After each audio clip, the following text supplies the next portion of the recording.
Hi, welcome to a walk through Comix 2000. This episode is the third story. It's by Peggy Adam from Angoulême. It's 3 pages, 12 panels a page. Let's take a look.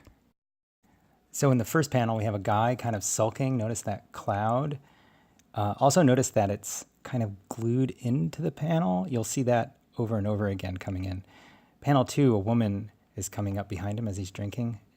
She's got the opposite expression. She's indicating sunshine and love. And again, look at those, how they're sitting on top of the drawing. That's going to come up a lot more. He answers with some hostility, a tank, this sort of angry mark. The skull might be coming from him or her, not sure.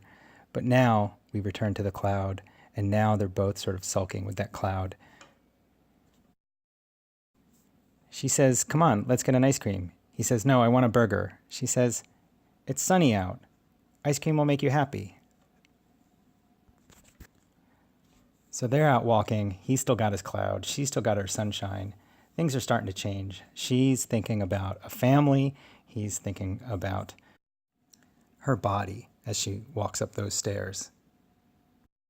Okay, page 2, and his impulses have gotten the best of him, and she's angry about it. He's like, "Oh no, I love you." And she's like, "No, you just want to get me like a dog."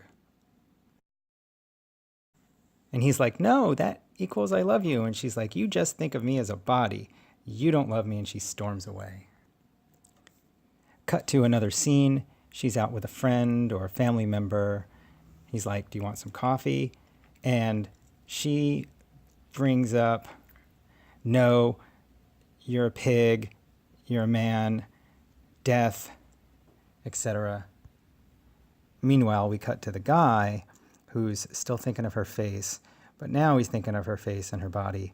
And now, what do we see? Somebody who sort of has the right attributes. Now I want to pause here before we go on to say that all of these symbols, they're pasted in. I don't know if she did this with photocopies or Photoshop, but they're all pasted in and they're repeated in the exact same way, in these exact same symbols each time. And that becomes pretty interesting, especially in a couple panels.